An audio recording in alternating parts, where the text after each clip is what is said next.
Hey everyone. Hey, I want to do a video on this XR250 that I built last summer actually.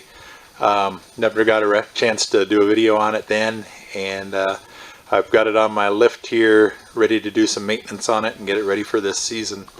So these XR250s in my opinion are one of the best trail bikes ever made.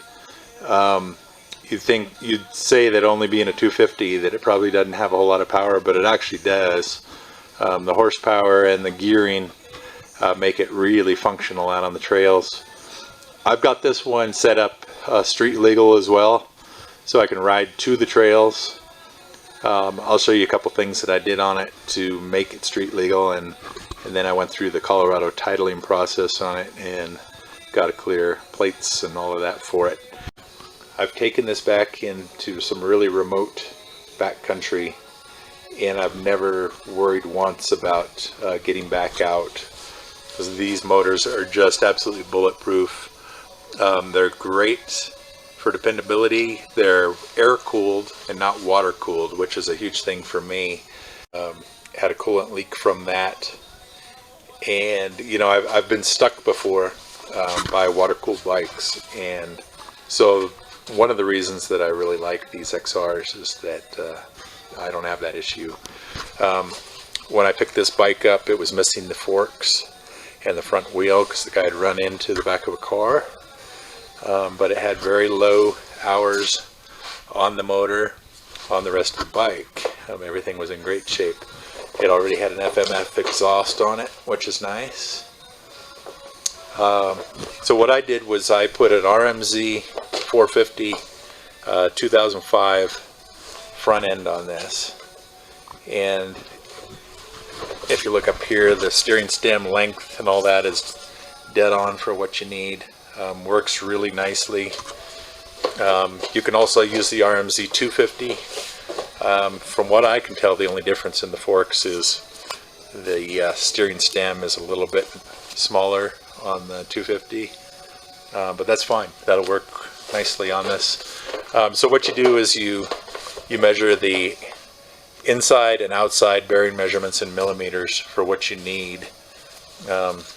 Take out the bearing race out of the steering head, get that measurement, take a measurement of the steering stem, and then you go online and you find the tapered bearings that you need for that. Just put in the measurements and you'll find them.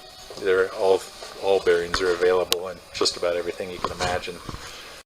So that converted this, put this front end onto this bike, and this, the one thing that I really have never been very excited about on XRs are the front forks.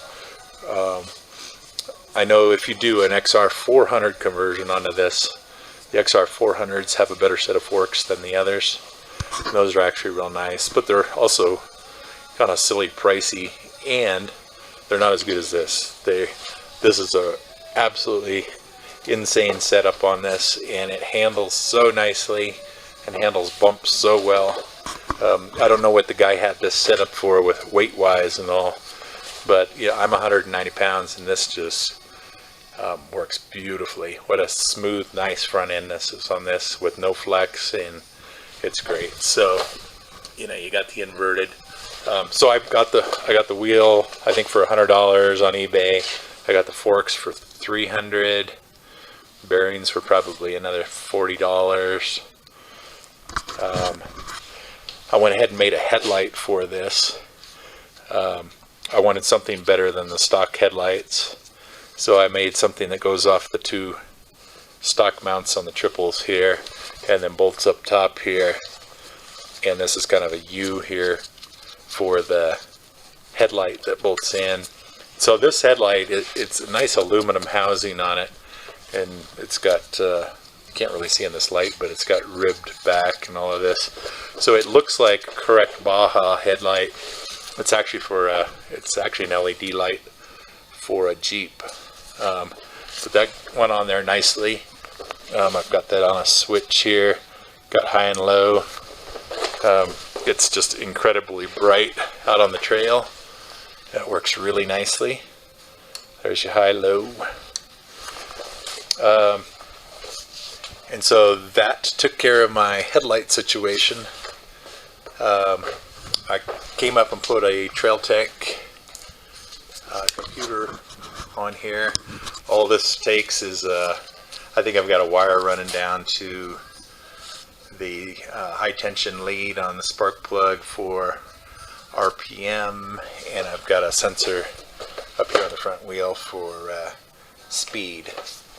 And so it's nice to be able to you know, set your odometer and know how many miles you've gone. And another reason that I absolutely love the 250s is because I can top off this tank and go out and easily ride a 100-mile loop and have plenty of gas left over, never have to worry about running out. So that is one thing that I absolutely love about these, and the fact that these bikes truly do get 70-80 miles per gallon when you're out. It's just incredible. So that works nicely. I also had to put a switch down here on the brake master cylinder.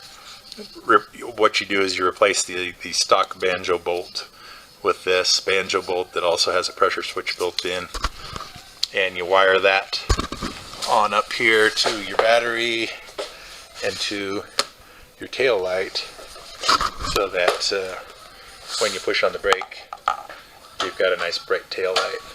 I use a 12-volt NiCad battery, just a really little battery, real thin, that fits underneath the seat here. And I use the stock ignition on this. So what I do is I've got a battery tender that I plug into that battery that's under here, and before I go out on a ride I make sure I'm topped off on the battery, and that can last me 2 or 3 days easily of headlight and tail light operation.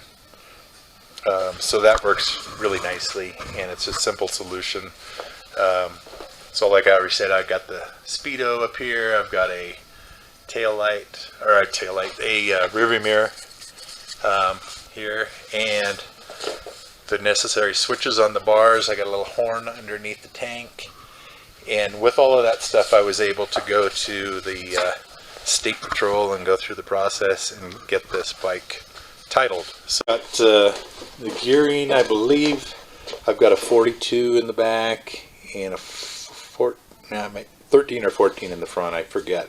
It's the largest that I could get in the front and still clear my guards and all that. So these motors are geared so low in first gear that you can go pretty small with this to give you a top end and still have just, you know, incredible climbing power.